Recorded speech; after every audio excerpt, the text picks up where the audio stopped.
everyone. So we're just waiting, going to give everyone a couple minutes to join us. We'll get started here in probably about 2 minutes. And we'll go from there. The general outline for today is that we'll be doing a quick overview of the Equity and Access Grant Program in general. So looking at kind of what the program is focused on, how to apply, and then we'll open the floor for questions. So if you're already working on an application, there will be plenty of time at the end of today to ask questions. So I'm just going to give everyone a couple more minutes to join us, and then we'll get started. Hi, Sandra. Will U.S. military officials tell me the intelligence about imminent terror attacks against U.S. forces is ongoing?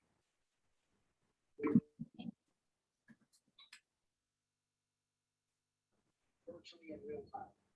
The Pentagon corrected initial reports of 2 suicide bombers yesterday, adding there was not a second suicide bomber at the Manatee hotel. One suicide bomber approached Marines at Manatee, then gunmen opened fire. The Pentagon could not say if any U.S. troops were killed by that gunfire. The death toll on the Afghans rose to 130. All right, so it looks like admissions have slowed. I'll keep an eye on our waiting room just to make sure that if anybody hops into our waiting room, I'll admit them as they come in. But hi, everyone. Welcome to today's information session about our equity and access grants from the Community Foundation of Sarasota County. I'll go ahead and introduce myself. My name's Angelica Hull. I'm our grants manager, which means that, on our website, when you look at those competitive grant cycles, I manage those. So I do a lot of kind of our outward facing community work and managing the grants that are going out into the community. So once again, the structure for today is that we will be, going over the basics of the program and looking at kind of, what the Equity and Access Program is focused on, and then how to apply, and then we'll open up the floor for questions. And so we can do one-on-one questions, any questions that you have for the whole group, anything like that. So we'll have plenty of time today. We have a decently small group. Right now we have about 10 or 11 of us. So there should be plenty of time at the end to ask those questions as they come up. So what I'm going to do is I'm going to launch into a screen share, and I'm just going to share what's on our website. And that's helpful for me because I can kind of walk you through the public facing information that we have. I realize that I'm actually going to be sharing my launch page for this Zoom meeting, but don't mind that. All right, can everybody see our website now? Is this showing the Community Foundation website? Yeah. Okay, perfect. So to get started on an equity and access application or to learn more information about the program, you'll come up here under the nonprofit tab and then visit our grant opportunities page. When we click here, this will take you to all of our competitive grant opportunities for our fiscal year. So you notice the first thing you see is eligibility, and we'll get into that on the grants page itself. We have a section for frequently asked questions about our grant programs. This is a great place to kind of get started with some of those common questions. And then we get into our grant programs themselves. I'm going to come down here and click on our Equity and Access Grant Program, since that's what we're here to talk about today. So as you can see, that first page, that grants page, has a kind of an overview of all of the programs that we run. When you click into a grant cycle itself, it gives you a lot more details. So you can see here that our Equity and Access Program is really reflecting our commitment to DEI, diversity, equity, and inclusion work, with a focus on supporting direct service projects that are promoting equity for populations who face systemic barriers here in our community. So when we look kind of at this, we have our quote from our executive director and our board chair, just talking about our overall position and our support for this work that's promoting equity in our communities. Short description of the grant program, basically exactly what I talked about. And then we get into our funding priority section. Okay. So each one of our grant programs has funding priorities bulleted out. The reason that these funding priorities exist, it's not to exclude programs that don't fall into this. So funding priorities are not to say, if you don't fit perfectly inside of what's written here, that we would not fund you. That's not at all what they're intended to be. What they're intended to do is really highlight funding that we have available. So as a community foundation, we are granting out of funds, and those funds have different purposes. Some of our funds support sector work, so things like they might support the health and human services sector or healthcare work specifically. And some of our funds support specific populations. They might be for people with disabilities or LGBTQ plus populations or single mothers. So what we really tried to do in the funding priorities is highlight where some of our funds fall, so that if you have programs that are working kind of inside of that sector of our funds, you know that that's where we have the most discretion kind of over where those funds would go. So that's why we designed funding priorities. It's to share information with you. It's by no means to prevent you if you don't see what you want to propose in this box. It's not to prevent you from applying for those projects. It's to give you some guidelines of saying, this is where our funds are focused. So if you have things happening in this area, it's helpful for you to know that we have funds there. And it's helpful for us to know about your project that's doing work in that space. So you can see here, our funding priority for the Equity and Access Grant Program is for health and human services projects, as well as programs or projects that support equity for populations who face systemic barriers in our community. For example, and we list some different populations here, once again, tying to some of our funds that we have available inside of the Community Foundation. We also mentioned that in years past, we have offered a healthcare grant opportunity that was specific to Sarasota County and healthcare services here locally. This year, we incorporated those funds into our Equity and Access Grant Program. The reason that we made that choice is because we ran them separately last year. So we ran Equity and Access as one program and healthcare as a separate program. But what we realized is that the programs and projects that we supported through the healthcare cycle were all projects that were supporting work in healthcare equity and healthcare access. So looking at the way that the committee chose to fund and the way that those funds were distributed last year, we thought it made more sense to work them in with this focus and say, we're looking for,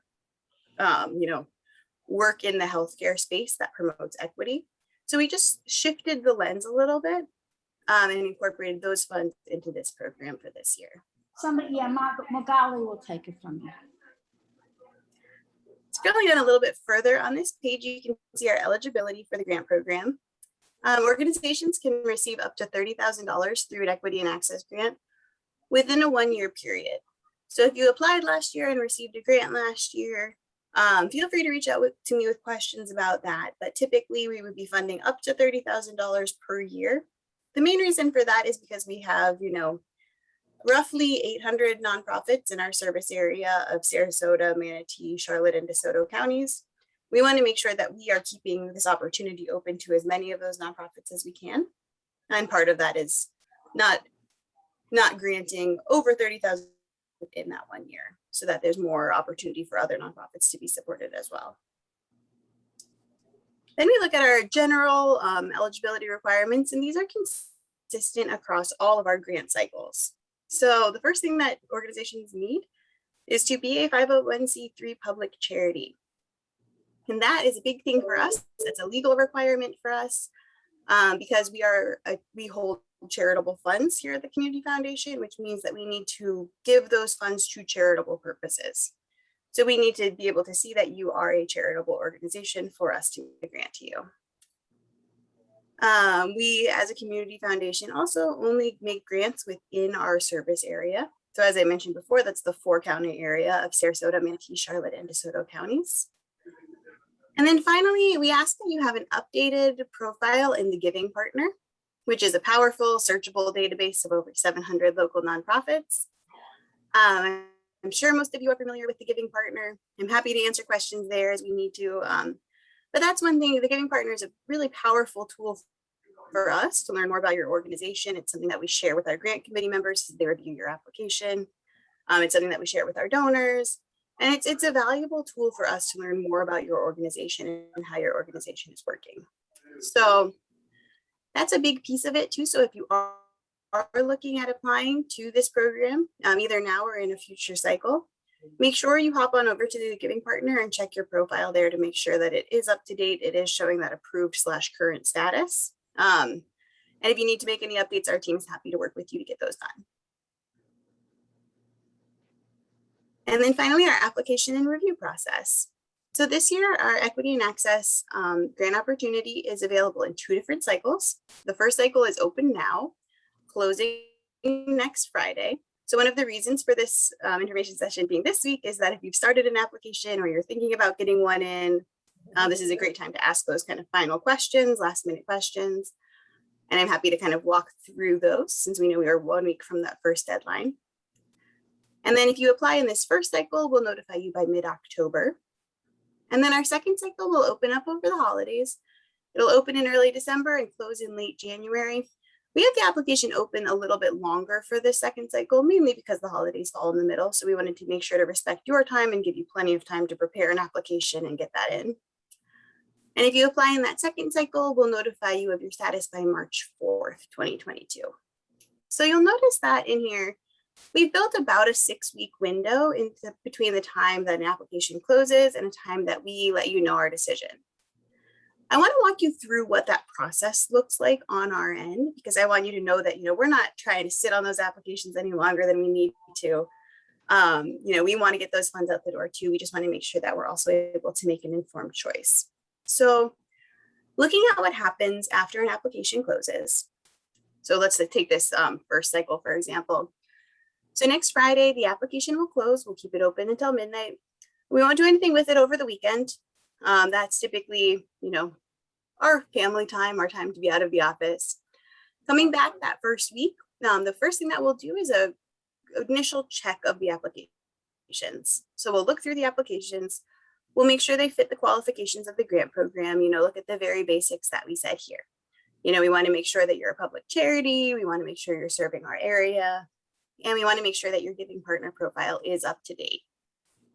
If your giving partner profile isn't up to date, this is about the time that we'd start trying to reach out to you and saying, we noticed this. Sometimes there's time to get that up to date and sometimes there isn't too. So we'll reach out to you early in the process should we notice that it isn't current. So we do that initial check internally. We check in all those applications, make sure everything qualifies for the program. And then what we do is we send all of the applications that do qualify out to a committee for review. So each of our grant cycles is reviewed by a committee. The committees are made up of our staff members, board members, and then community members. And we really lean heavily on the community members because we want to make sure that our grant committees have expertise in the areas that we are making grants. We as a community foundation are experts in grant making, but we want to make sure that if we are making grants in an area of healthcare, in an area of human services, in an area of access, that we have experts from our community who work in those spaces who are represented on our committee and can bring their expertise and their voice to our committee and to our decisions. So we'll have several community members on this committee as well. And so we send out the applications to the committee. The committee will independently score each application based on a common rubric. So that takes a little bit of time to read through all the applications, score them. And then what we do is we compile everybody's scores. We rank applications from highest scoring to lowest scoring, and we come into a committee meeting. Those committee meetings are long, but they're a great time for us to discuss questions, concerns, thoughts, the scores of the application, but really it's a very conversational meeting about people's thoughts, answering their questions, and getting the input from that full committee before we come to a decision. So we have a committee meeting and we make sure that we talk through all of those things. We come to our final funding decisions and then we notify you. So that process overall generally takes at least a month just to do that initial check-in, score, plan, have the committee meeting.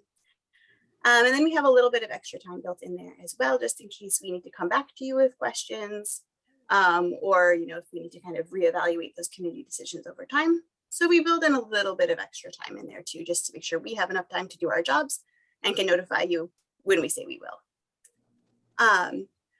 So with that, that's kind of our overall process for review.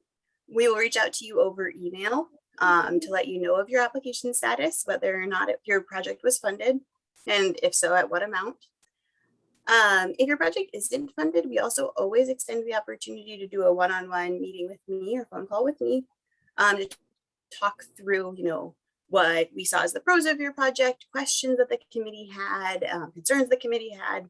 So we always have that as an opportunity to really talk through why we made a no decision as well as a yes decision.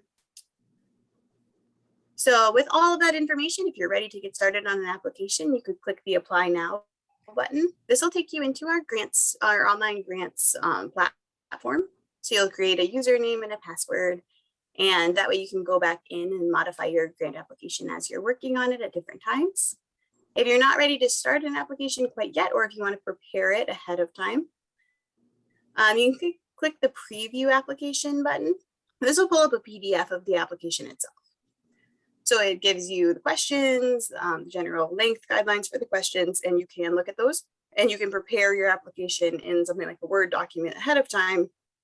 And then you can go into the digital platform and enter those answers, just copy and paste them into the form if you prefer to prepare it that way.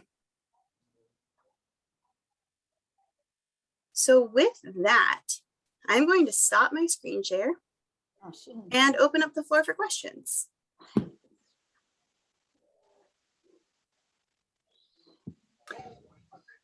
Hi, David. Hey, Angela, how are you? I'm doing well. How are you? Good. Angelica, I'm sorry. No worries. I should know by now after so many communications with you. We just recently applied for a community impact grant, and in many ways, the grant application may very well fit into the criteria for this type of grant. It's almost similar, I think. So should I pursue doing a second application for this if it seems like it fits, or does that just confuse issues from your end? I would say if it's the same project, it would confuse issues on our end more so. So on our end too, I mean, one of my big jobs is to play the matchmaker between our funds that we have available and our grant opportunities and what we learn about from projects for the community. So there's always flexibility internally too, that if we think, number one, something would be better in a different cycle, we have the option to kind of move things back and forth as needed. Mm-hmm. And just because it came in through a different program doesn't mean that it can't be funded either under a different program or, with funds that were allocated for that different program. So that we have some flexibility on our end to work around that too. The other option would be if your project was, under that $10,000 limit for a community impact or a capacity building grant, and you would like to reassess that and say, I'd like to apply for more funding through equity and access, we can always pull your application and help you do that too. Okay. Yeah, it is a different sum of money, so it would make a big difference. Yeah.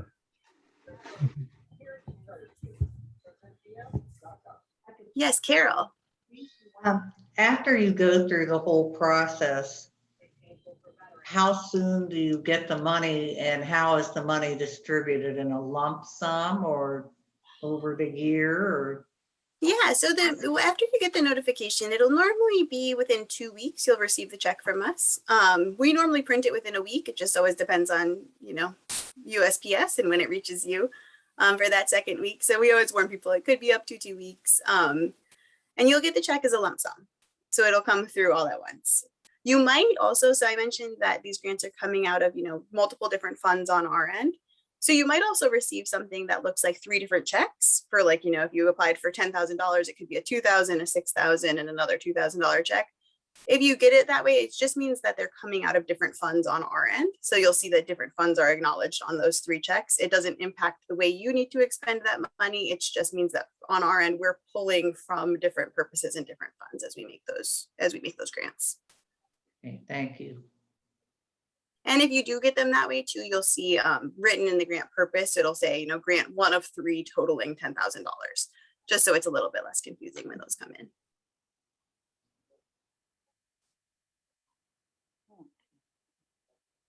All right, I can see if we have a question in the chat. An organization that's beginning English classes for native Spanish speakers, we charge our students much less than the actual cost. Do grant applicants normally include overhead costs, like a portion of utilities, rent, or software in their request, or direct costs only? That's a great question. And it's a big conversation happening in the philanthropic world right now. I've actually been at a workshop all week kind of talking about best practices and what we can and should be doing. As the Community Foundation of Sarasota County, we are very open to funding overhead. So please include that. Please include your staff time. Please include the things that you need to support that program. We understand that, programs aren't free. Even if they're a free program for your public, they're not a free program for you to operate. So please include those so that we can see what those look like.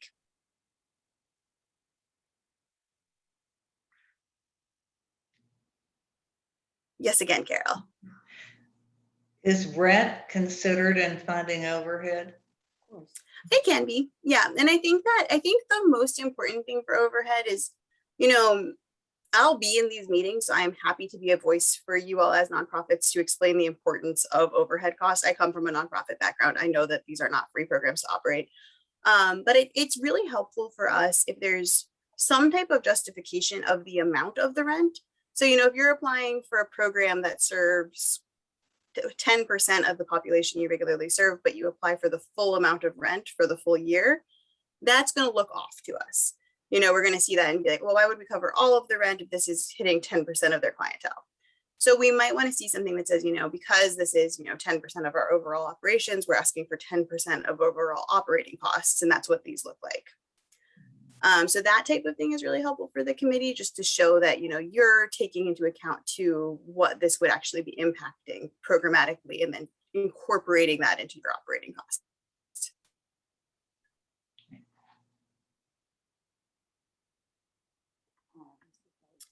Is there documentation requirement to substantiate the funds received? I don't know if I totally understand that question. Would you mind reframing or rewording?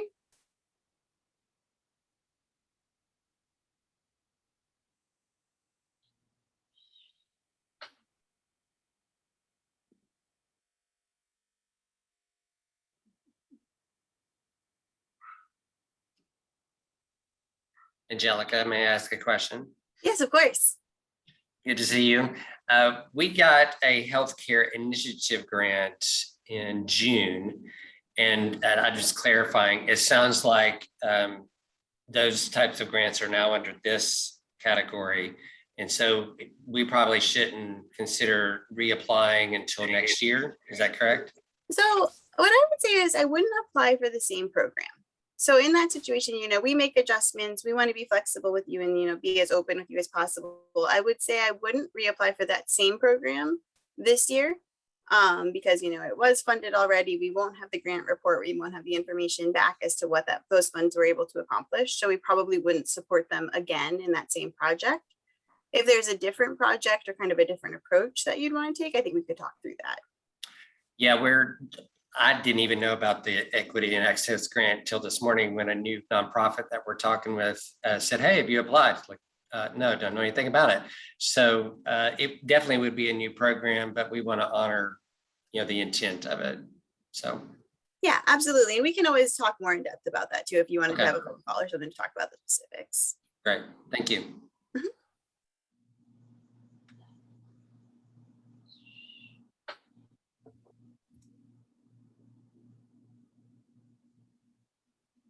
What else? Do we have other questions? Hi, Donna. Hi, I'm the one that asked the question that needs a little more clarification. It's kind of hard to put into words.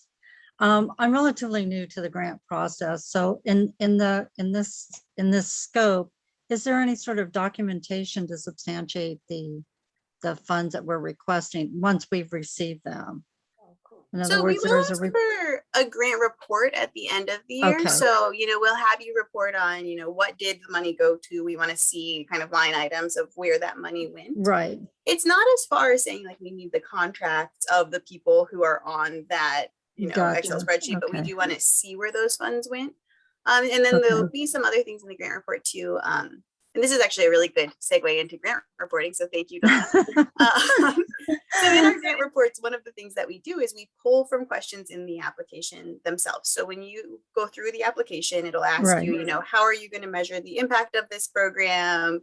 What would you judge to be successful? How do you plan to spend this money? When you go in to fill out the grant report, it's going to pull those questions out of your application. Gotcha. So it's going to say in your application, you said that this is how you would say the program was successful. According to this, was it successful? why or why not, give us a little bit of details, or like, this is how you said that you'd be measuring impact. Did you measure it this way? Why or why not? Give us some details. Gotcha. And those, Okay. and I want to just stress for those two that those, they're not meant to be compliance based. You know, if you said you were going to measure a survey and you ended up, instead of using one survey, using a different survey, that's totally okay. You know, we want to see that. We want to see you adapting to a program as it grows, as it changes. And so the reason that those questions pull from your application are just to help you to kind of say, this is what you originally said. It's not like I'm going to read your answers in the grant report and like give you an F if that changed. We want to know, we just want to know that it changed, and we want to know why it changed, because that can help us learn about the population that you're serving, learn about the operations, learn about what worked and what didn't work. So don't ever feel intimidated when you look in there and you, or like when you go to fill out a grant report and you see those questions. It's just for us to learn alongside you. It's not intended to kind of be anything that's based off of, oh, you changed something or you hit a different demographic, we will not support you in the future. It's not that at all. All right, I see another question in the chat. My chat, for whatever reason, is like very small today, so I apologize for having to kind of get down in here. All right, so there's a program that offers many programs to immigrant communities.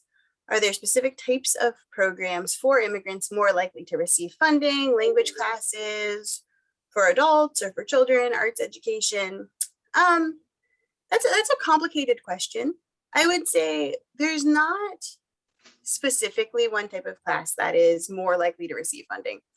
On our end, the dance that I do a lot of is living between our funds and our opportunities. So my big job is to look at, you know, the 1,500 funds we have internally and the opportunities that we're presented with, and trying to be the best matchmaker that I can be.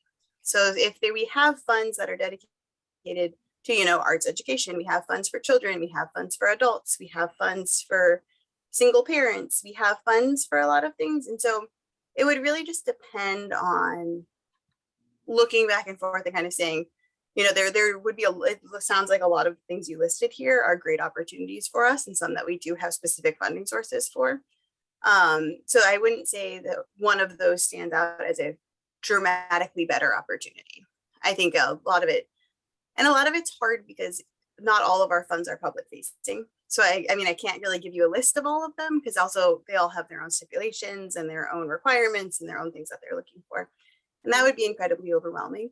But I think that overall, you know, we're looking at a lot of different funding sources and kind of matchmaking between that and these projects that are presented. And so typically we can find some type of fit. The only thing that I can say is if I was going to offer advice, I'd say go back to that population list on the Equity and Access grant page and take a look there. And if there is some overlap, like, you know, if you have a class that has a lot of single mothers in it, we'd love that statistic, because we do have funds specific for single mothers. So things like that, that's really helpful for us to know. So when you look at that population list, it's great to see if there's any overlap and help communicate that to us. And there's another question in the chat that says, does this grant only cover programs, or could it cover information gathering? For instance, in other areas of the state, organizations have provided funding to establish baseline data on racial inequity and child welfare. That data was used then to identify programs that could move the needle towards a more equitable child welfare system. That is a great question. It's one that I would say it's not by any means categorically, there's nothing that says it can't be used for data collection. What I will say is that our committee has shown a clear preference for direct service projects. So, you know, there's nothing that excludes data prevention, and there's nothing that says we wouldn't fund that. But so far to date, the committee has chosen things that tends to have that kind of more direct service element. That doesn't mean it will hold true forever, and it doesn't mean that that there's like no possibility for research. I think that we just would want to build a strong case for that and kind of explain how that then feeds into programmatic decisions moving down the road. The other thing to keep in mind too is, like I mentioned, you know, we're pairing up funds with projects, and a lot of our funds that have been set up by donors are for more programmatic work. So that it's just sometimes a stronger fit for us, not because we don't want to fund the information gathering, because that's incredibly important. And once again, we know everything that goes into that back end of making the case for these programs and projects. It just can be a little bit harder of a match for us because we don't really have as many funds that are dedicated towards that research element.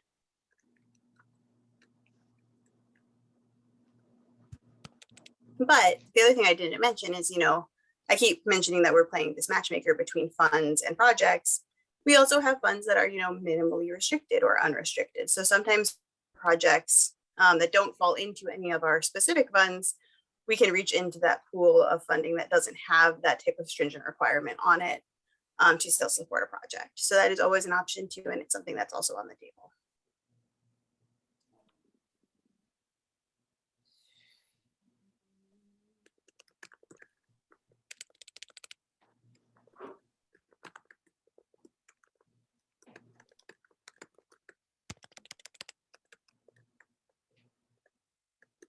Any other questions? Yeah.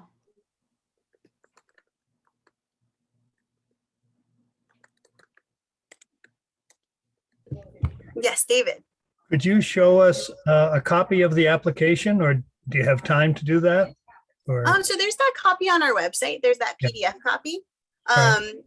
I would just say go ahead and pull it up, and then if you have any questions, you can always shoot them to me. You Okay. can always give me a call. Okay. It's a little bit easier than going through question by question. I think that would probably take up a good amount of time. Gotcha.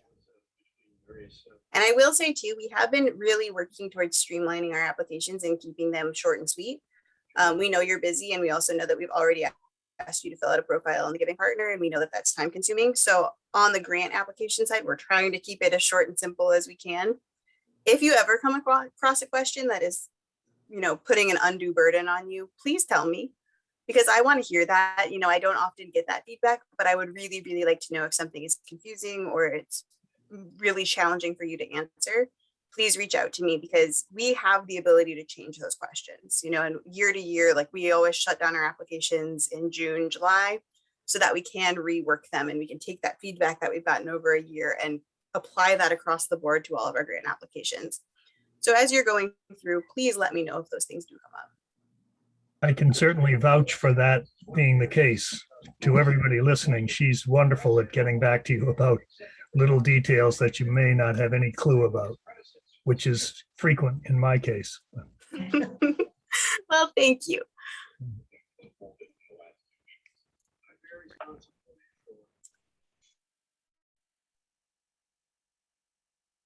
All right, oh, here's another one. All right, we are trying to avoid establishing new recurring financial obligations. So we are thinking about hiring a consultant with us to help us with marketing, including recruiting volunteers. Is this possibly a grant funded project? I would say absolutely. We do a lot of projects that do work with consultants. And actually we quite like consultants because they're a good way for you to figure out if something is a fit without needing to bring on a full-time staff member. Right now we don't have a lot of funding streams in place that could support a staff member. That's a harder place for us because a lot of our grant programs are smaller and they're not often multi-year. That's an area that we're doing research in this year, and we're trying to kind of bridge and start thinking about what multi-year funding would look like for us. But even then, a lot of times it wouldn't be enough to support a full staff salary. So the staff, it's an interesting place for us because we know staff are important for running programs. We absolutely acknowledge that people are one of the huge limiting factors in nonprofit work in general. So contractors are something, and consultants are something that we really like, because we can fully fund a consultant or a contractor and make sure that you have that help for at least a year. And so that's absolutely something we can consider, depending on the cost of the consultant as well. You can also look at our capacity building grant program. It's a rolling grant cycle that runs every month, and it can fund projects of up to $10,000. That's an area where we see a lot of consultant requests come through. So we see a lot of consultants who can help with board training or professional development or marketing or fundraising. And we see a lot of consultant requests come in through that program. And the nice thing about that is it's flexible. So if you need the consultant, from January to March, you can apply in December, and, you'd receive that funding pretty quickly. You'd be able to report back pretty quickly. that's kind of the nice part about a rolling cycle, is that they can respond to those types of needs as they pop up throughout the year.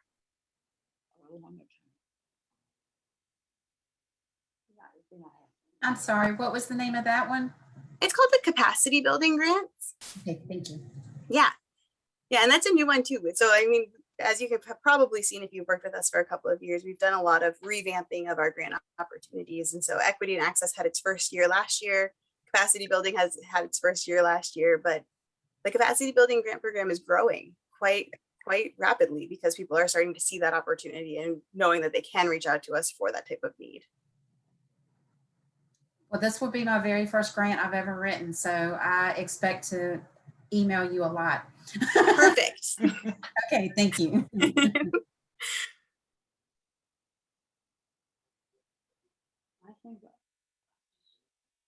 All right, one more call for questions. If we don't have any more, then I'm going to go ahead and close us out here in just a minute.